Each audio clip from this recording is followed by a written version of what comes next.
वर काय बोलले, वरून खाली पाठवलं की खाली दाखला भेटेल म्हणून.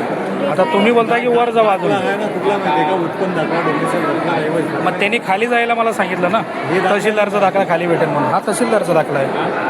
तो कमी केल्याचा तहसीलदाराचा दाखला आहे ना, हां. पुरवठा विभागच देऊ शकतो. कुठे आहे का वर? हा पुरवठा विभाग वरती इथे बसले तरी माहिती नाही मला. आपण तहसीलदारच्या नावाने दाखला आहे ना तो. तहसीलदार साईन करून द्यायला पाहिजे ना, ह्या व्यक्तीचं नाव नाही आहे म्हणून. आता तसं दिलेलं आहे, एका व्यक्तीचं मी दाखवायला आणलेलं आहे तुम्हाला ते.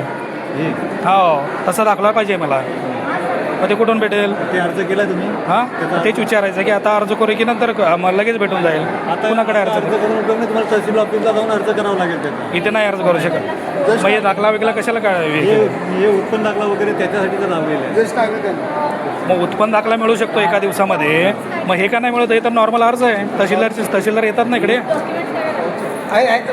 वरती नाहीत तहसीलदार आहेत, डॉक्टर दीपक अनारे. काय नाव आहे त्यांचं? दीपक अनारे. कुठे बसले ते? वरती कुठे? वरती कुठे बसले नाही. पण आता ते रेकॉर्डिंग करून काय करणार? नाही मी पत्र खाली कोणच नाही. तुम्ही खाली कोणाला भेटायला सांगितलं? आणि शासन आपल्यासाठी तत्पर आहे. आपण सुद्धा तत्परतेने पुढे यावं आणि शासनाला